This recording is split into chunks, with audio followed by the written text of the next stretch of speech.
এই মুহূর্তে আমার সঙ্গে ফ্রেমে আপনারা যাকে দেখতে পাচ্ছেন গণশক্তির সাংবাদিক সুদীপ্ত বোস। একটা আশ্চর্য জাদু আছে 30 বি হরিশারেজি স্ট্রিটে। এখনো পর্যন্ত 45টা প্লট, যেটা কোনো না কোনোভাবে ব্যানার্জি পরিবারের সঙ্গে যুক্ত। কালীঘাটকে পটুয়াপাড়া না বলে ব্যানার্জি পাড়া বলাটা বেটার। একটা পরিবারের কার্যত মালিকানা হয়ে গেছে গোটা রাস্তা, গোটা পরিবার। 188 হরিশ মুখার্জি রোডে শান্তিনিকেতন ভবন, সেটা কার ছিল? তারপরে কিভাবে হাত বদল হলো, কিভাবে মালিকানায় গেল, কিভাবে লিপস অ্যান্ড বাউন্সের মালিক হলো, কিভাবে পেল্লায় রাজকীয় প্রাসাদ তৈরি হলো।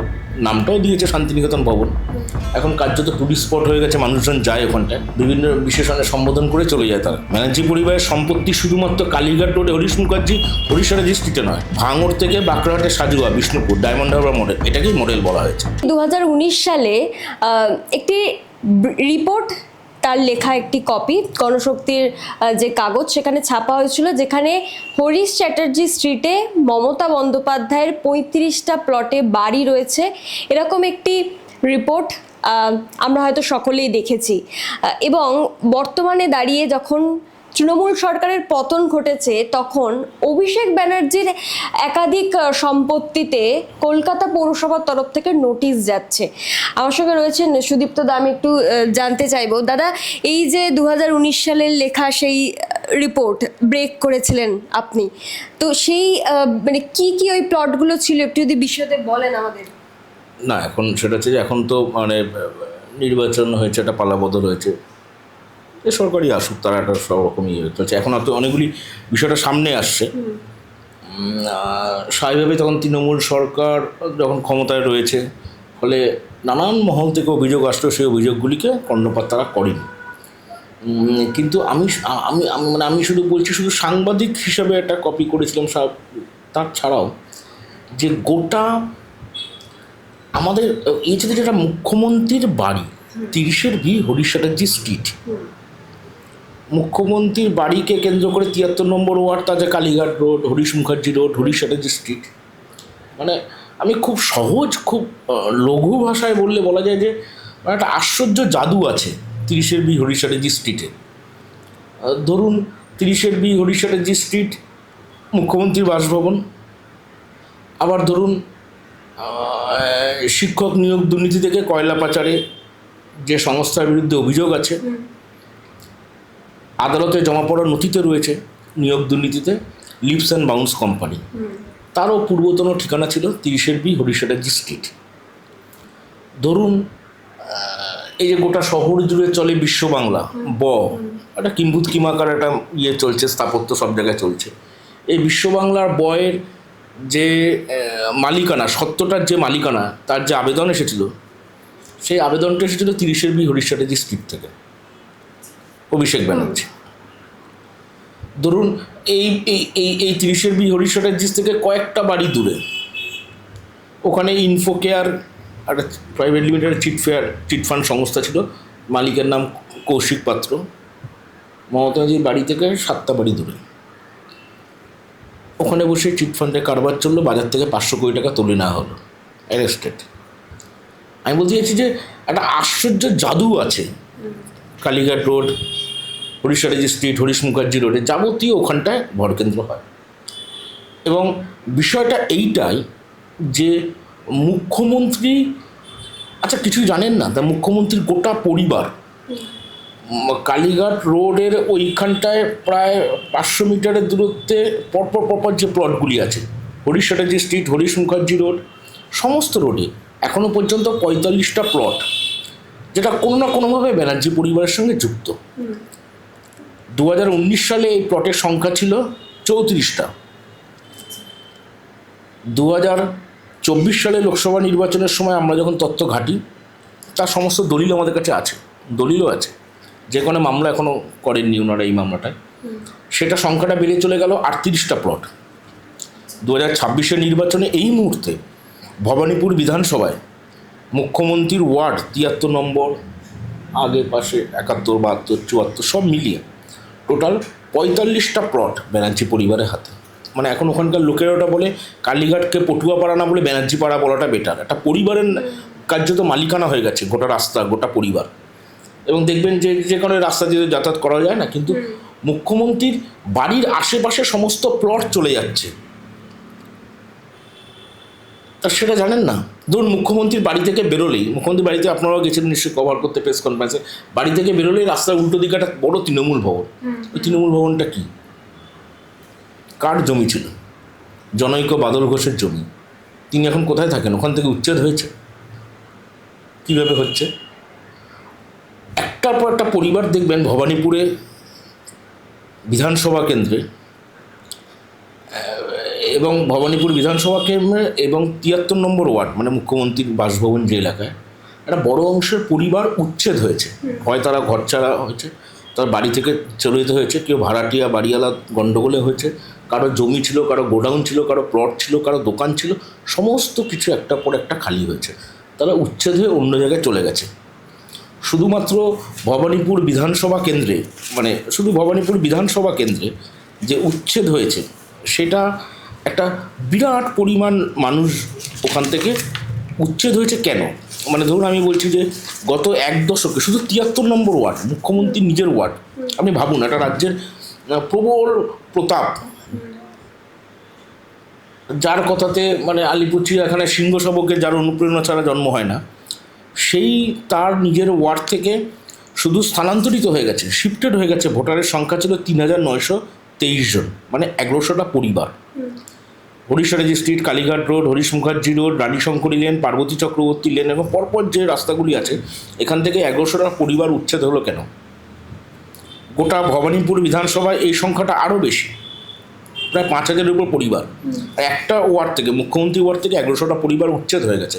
তারা বাধ্য হয়েছে বাড়ি ছেড়ে দিতে ব্যানার্জি পরিবারের দাপটে। কার্তিক ব্যানার্জি হতে পারে, অমিত ব্যানার্জি হতে পারে, বাবুল ব্যানার্জি হতে পারে, তাদের দাপটে উচ্ছেদ হয়েছে। ওটা কারা? ধরুন ১০০, এই যে এখন একটা বিতর্ক হচ্ছে, তো মানে বিতর্ক মানে একটা খবরের মধ্যে আসছে যে কলকাতা কর্পোরেশন নোটিশ দিয়েছে বাড়িটা যে অতিরিক্ত কোনো বেআইনি অংশ আছে কি না। কোন দুটো বাড়িতে? যেটা ৭৩ নম্বর ওয়ার্ডের মধ্যেই পড়ছে। একটা হচ্ছে ১৮৮ হরিশ মুখার্জি রোড, মানে যেটা শান্তিনিকেতন ভবন, নামটাও দিয়েছে শান্তিনিকেতন ভবন। এখন কার্যত টুরিস্ট স্পট হয়ে গেছে, মানুষজন যায় ওখানটায়, বিভিন্ন বিশেষণে সম্বোধন করে চলে যায় তারা। তা ওই বাড়ি তো আমি বাদই দিয়েছি, বাড়িটা গোটা রাজ্যের মানুষ জানে। ধরুন ১২১ কালীঘাট রোড, যা একটা বাড়িতে নোটিশ করেছে, আজকে বিকেলবেলা পৌরসভার টিম গেছে কোনো একটা নোটিশ দিতে। ১২১ নম্বর কালীঘাট রোড, এই ১২১ নম্বর কালীঘাট রোডটা এই মুহূর্তে জেনে রাখুন ওখানে অভিষেক ব্যানার্জি থাকেন। নিচে আছে অভিষেক হার্ডওয়্যার, কথিত আছে গোটা বাংলায় এই নীল সাদা যে রং, তার রং সাপ্লাই হয় ওখান থেকে, কথিত আছে। এটা আমার হাতে কোনো ডকুমেন্ট নেই, আমি বলতে পারছি এতদিন হতো। আরও যেটা জানা গেছে যে এই ১২১ কালীঘাট রোড যেখানে অভিষেক ব্যানার্জি থাকে, তার বিরাট বিলাসবহুল বৈভবের সঙ্গে থাকেন, তার অফিস রয়েছে, সেই ঠিকানাতেই খোঁজ নিয়ে দেখুন ২০২১ সালে বিধানসভা নির্বাচনে ওখান থেকে ওই ঠিকানাকে নিজের বাসভবন দেখিয়ে ভোটার লিস্টের নাম উঠেছিল প্রশান্ত কিশোরের, আইপ্যাকের প্রাক্তন কর্ণধার। প্রশান্ত কিশোর ১২১ কালীঘাট রোডের বাড়ির ঠিকানা অ্যাড্রেসে ভোটার লিস্টের নামও তুলে ফেলেছিলেন, তখন থাকতেন ওখানে মাঝে মাঝে অভিষেক ব্যানার্জির সঙ্গে। ওই ১২১ কালীঘাট রোডের বাড়িটাতে যে নোটিশ দেওয়া হয়েছে অতিরিক্ত বেআইনি অংশটা ভেঙে ফেলার জন্য ৭ দিনের মধ্যে, আচ্ছা ওই জায়গাটা কী ছিল? যারা পুরনো কালীঘাট চত্বরের রোড, তারা পুরনো বাসিন্দারা জানেন ওখানটায় ভবানীপুর তো খুব একটা সমৃদ্ধ এলাকা, বিভিন্ন অংশের মানুষ, ধর্ম সম্প্রদায়ের মানুষ ওখানে থাকে, কালচারালি হেরিটেজ একটা এলাকা। ধরুন ওইখানে কালীঘাট রোডে ১২১ কালীঘাট রোডে এটা ছিল আগে দক্ষিণবাবুর একটা চায়ের দোকান, দক্ষিণরঞ্জনবাবুর চায়ের দোকান, চা বিভিন্ন রকম খাবার দাবার হতো। আরেকটা অংশে ছিল গ্যারেজ, আরেকটা অংশে ছিল ওই মানে রঙের দোকান একটা ছোটো, ওই একই ওই প্রেমিসেসে। একটার পর একটা সেটা দখল হলো, ওর দোকানটা উঠে গেল, দেখবেন চায়ের দোকানটা বন্ধ হয়ে গেছে, গ্যারেজটা তো তুলে দেওয়া হয়েছে, আর রঙের দোকানটাকে তো পরে নিজেরা ইয়ে করে দিয়েছে। ওখানে ৭ তলা বাড়ি এখন উঠে গেল, কারা করলো, কোন সময় হলো? ১৮৮ হরিশ মুখার্জি রোডের শান্তিনিকেতন ভবন, সেটা কার ছিল? একজন বিধবা মহিলা থাকতেন, তার 2 মেয়ে ছিলেন, তারা চেয়েছিলেন জমিটা রামকৃষ্ণ মিশনের হাতে দিয়ে দেওয়া। তারপরে কীভাবে হাত বদল হলো, কীভাবে মালিকানায় গেল, কীভাবে লিপস অ্যান্ড বাউন্সের মালিক হলো, কীভাবে ওই পেল্লায় রাজকীয় প্রাসাদ তৈরি হলো, যার জন্য গোটা কলকাতা শহরে রাস্তায় ওই রাস্তা দিয়ে বাস চলাচল বন্ধ ছিল, রাস্তার দুধারে যে পুলিশের কিয়স্ক ছিল, ফুটপাতে একাংশ বন্ধ, মেন রোডের একাংশ বন্ধ, গাড়ি চলাচল করা যায় না, আর বেরোনো ঢোকানোর সময় গোটা রাস্তা বন্ধ হয়ে থাকতো। এটা কি? আমি বলছি শহুরে জমি হাঙুরদের যদি কোনো মডেল হতে পারে, ভবানীপুরটা মডেল করা হয়েছিল। তাই মুখ্যমন্ত্রী দায় নেবেন না? আপনার ধারে পাশে যারা ছিলেন তৎকালীন মুখ্যমন্ত্রী, যে গোটা পরিবারের সকলের নামে তৈরি সম্পত্তি একবারও ক্রস চেক করবেন না? ডায়মন্ড হারবার মডেল বলা হয়, ডায়মন্ড হারবার মডেল তো, ডায়মন্ড হারবার মডেলে অভিষেক ব্যানার্জি এমপি হওয়ার পর থেকে এখন তো তাদের যারা বাহুবলী নেতা বানিয়েছিল, যাদের রোল মডেল বানিয়েছিল, জাহাঙ্গীররা পালিয়ে গেছে না, ভোটের ময়দান থেকে পালিয়ে গেছে।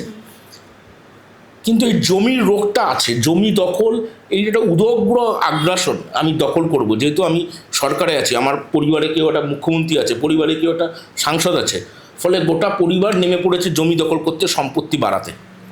ধরুন এই যে ডায়মন্ড হারবার বিধানসভা লোকসভা কেন্দ্রের মধ্যে বিষ্ণুপুর বিধানসভা, যার বিধায়ক এখন পালিয়েছে, বিরাট বহুল রিসর্টের মতন, মানে মন্দারমণি রিসর্টও হার মেনে যাবে বিভিন্ন রকম, যা বাড়িটার হাল দেখেছি আমরা সবাই।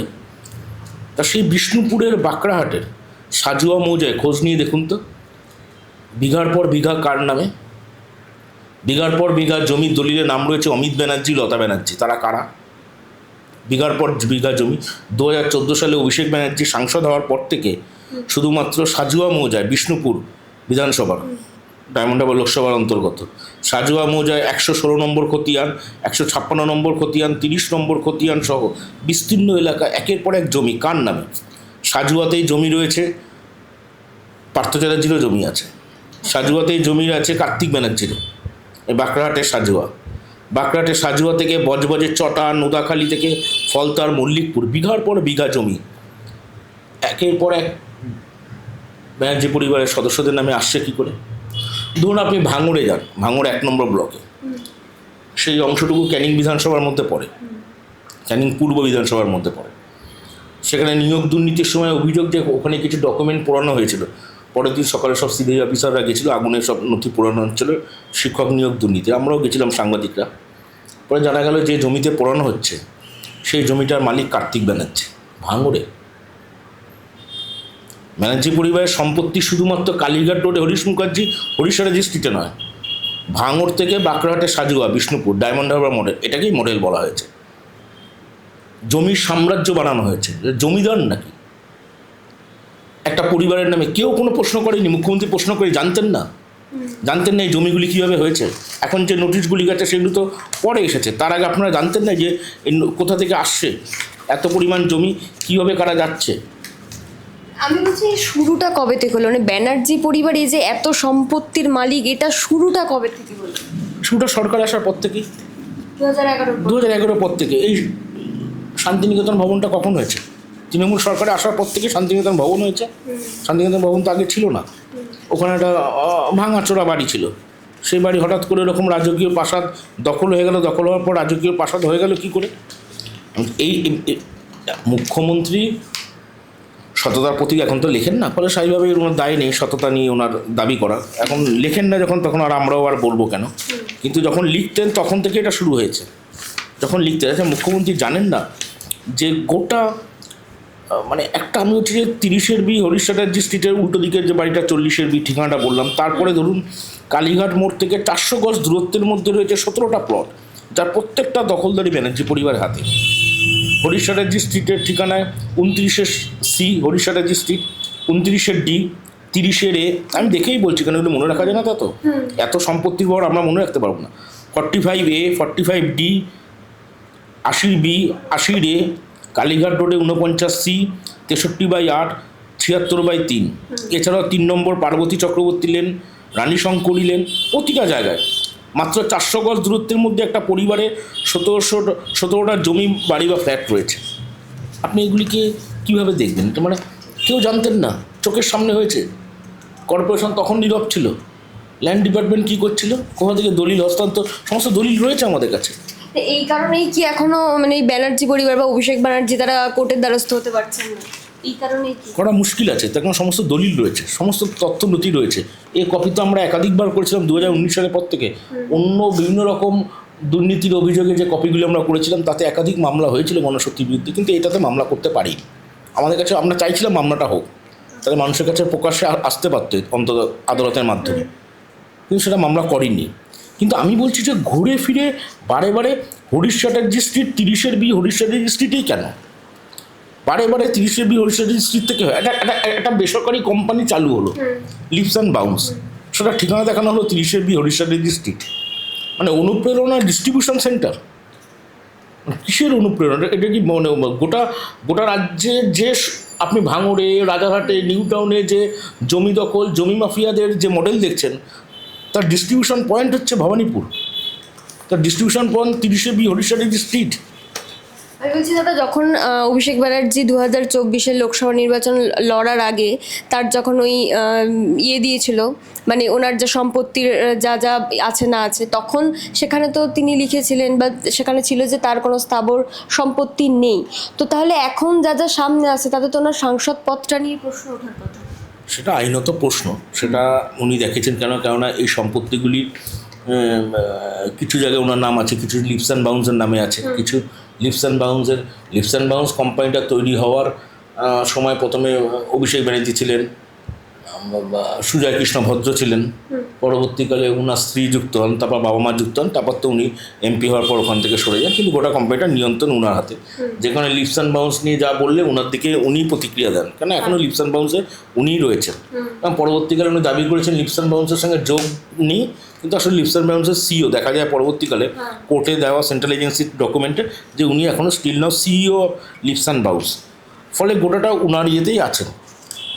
এবং গোটা এই সাম্রাজ্যের যে বিস্তার হয়েছে, এই বিস্তারটা হয়েছে মূলত 2014 সালে ও এমপি হওয়ার পর থেকে সাম্রাজ্য বিস্তার হয়েছে। এবং মমতা ব্যানার্জি সরকারে আসার পর থেকে, তৃণমূল সরকার আসার পর থেকে গোটা কালীঘাট রোডে আপনি ভবানীপুর, আপনি কালীঘাট রোড বা হরিশ মুখার্জি রোড বা হরিশ চ্যাটার্জি স্ট্রিটে যাবেন, পরপর মানুষজনের মধ্যে ক্ষোভ দেখবেন।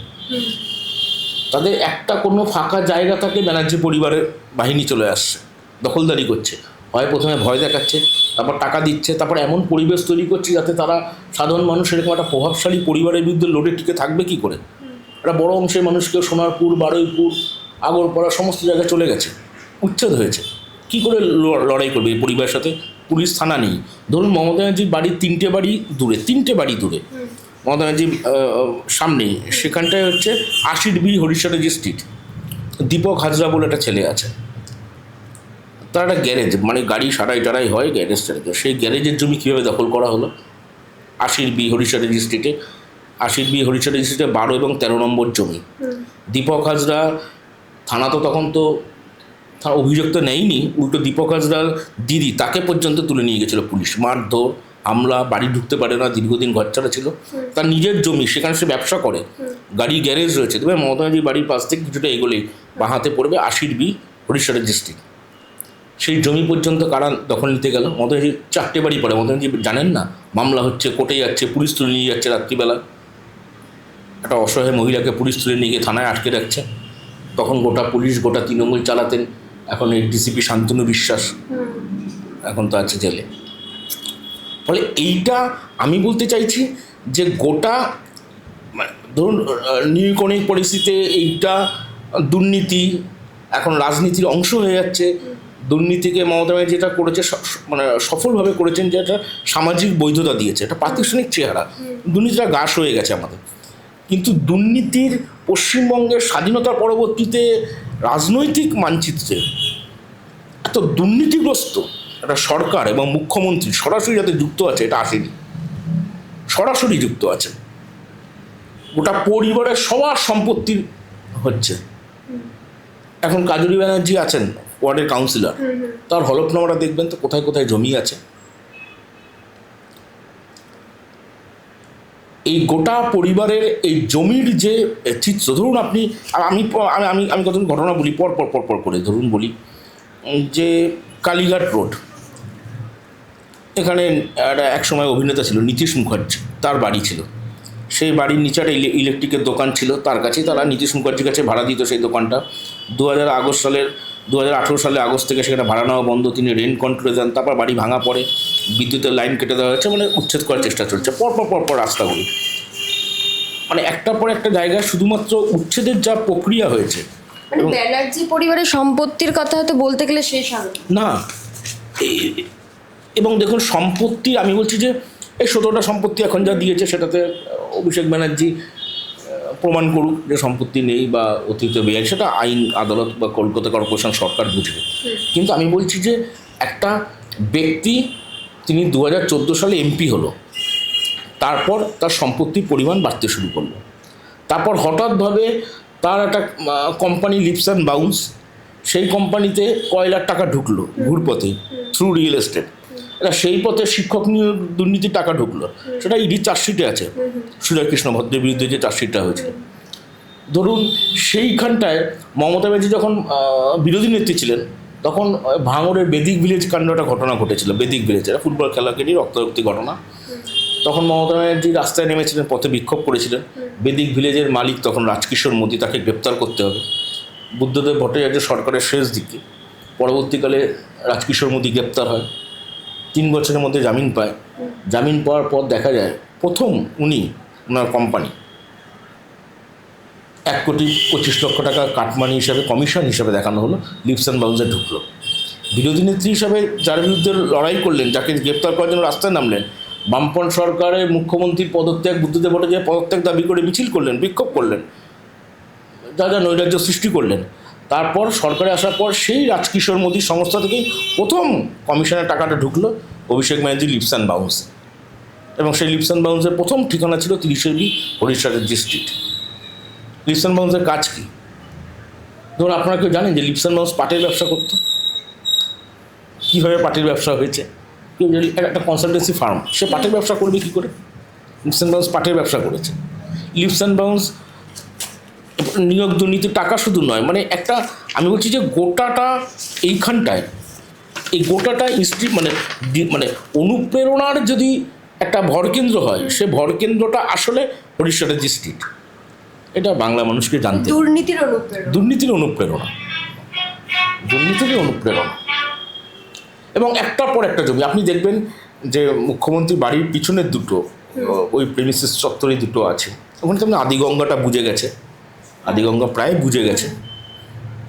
ওখানে দুটো বড়ুয়া এবং হচ্ছে পলসন একটা ফ্যাক্টরি, দুটো ফ্যাক্টরি আছে, সেটাও প্রায় বন্ধ হওয়ার মুখে, ওখানে এক্সটেনশন হচ্ছে। ওখানে খালি জমি, মানে চোখ দিয়ে খুললে আমার সাম্রাজ্য, খালি জমি, একটুখানি দুর্বল অর্থনীতি, দুর্বল আর্থিক রয়েছে, ক্ষমতা রয়েছে পরিবার, সেই পরিবারকে চাপ দাও, জমি করো। আমি বলছি শহরের জমি মাফিয়ার আধুনিকতম সংস্করণ যদি হয়, সেটা ভবানীপুরে দেখা গেছে, সেটা ডায়মন্ড হারবারে দেখা গেছে।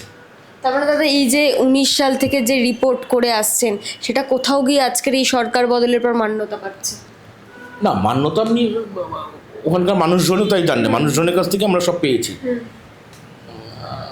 সে তথ্য যেভাবে পেতে হয় সেটা পেয়েছি। মান্যতাটা শুধু মান্যতা বিষয়ের মধ্যে দিয়ে আটকে দেওয়া বিষয়টা বলছি, এটা গোটা সোসাইটিতে কী প্রভাব, মানে এই যে গোটা রাজ্য জুড়ে যে দুর্নীতি, জমি দখল, প্রমোটিং, সিন্ডিকেট, এই গোটা কারবারে এপিসেন্টার এখান থেকে তৈরি হয়েছে। এটা অ্যালার্মিং সোসাইটির পক্ষে, এবং সেটা মুখ্যমন্ত্রীর পরিবার যুক্ত।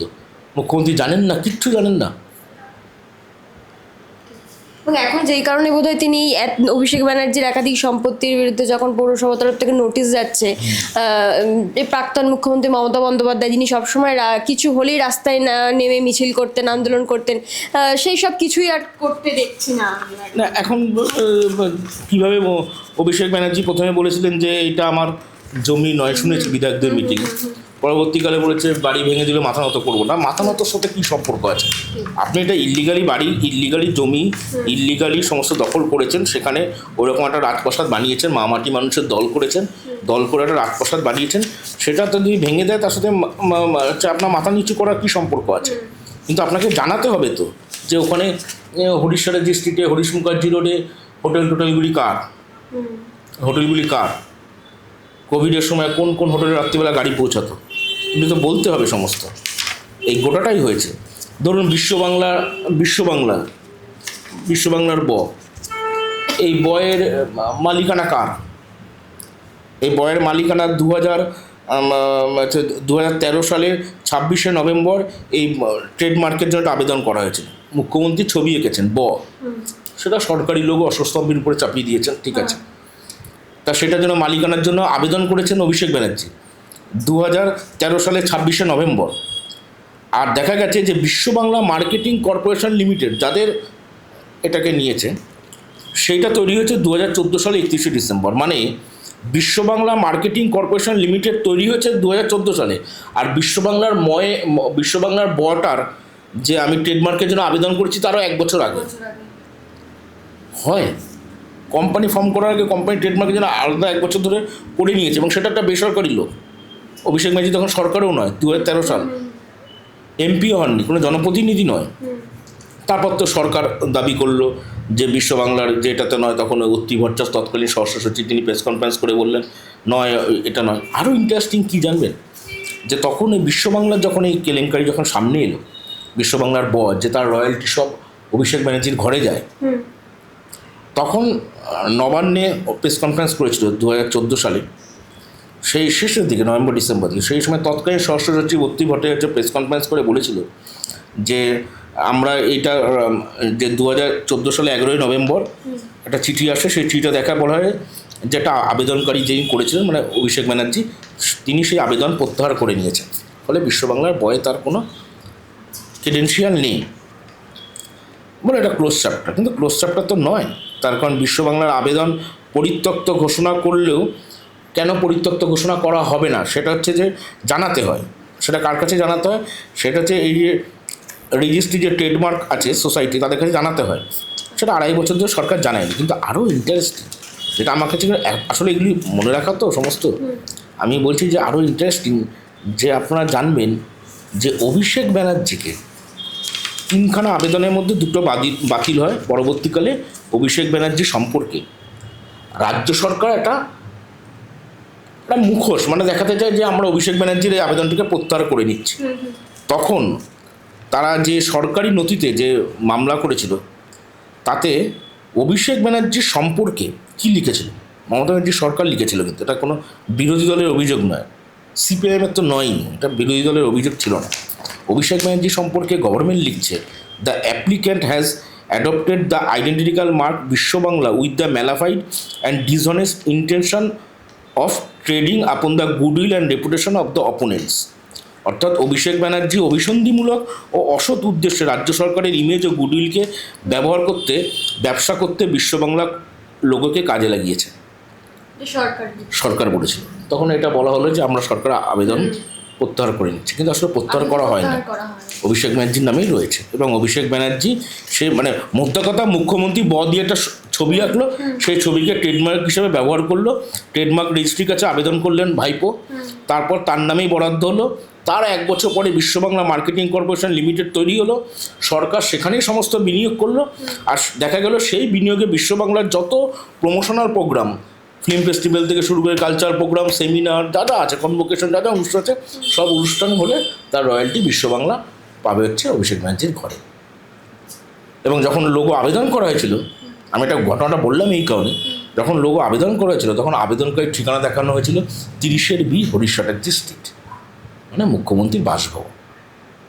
অর্থাৎ নিয়োগ দুর্নীতি থেকে, কয়লা থেকে শুরু করে, বিশ্ববাংলার থেকে শুরু করে সমস্ত কিছু আবেদন 30 B হরিশ চ্যাটার্জি স্ট্রিট থেকে এসেছে, 30 B হরিশ চ্যাটার্জি স্ট্রিটের ঠিকানাতেই এসেছে। ফলে রাজ্যবাসীর কাছে ওটা শুধু একটা প্রাক্তন মুখ্যমন্ত্রীর ঠিকানা নয়, ওটা গোটা দুর্নীতির অ্যাড্রেস হয়ে উঠেছে গত 15 বছর।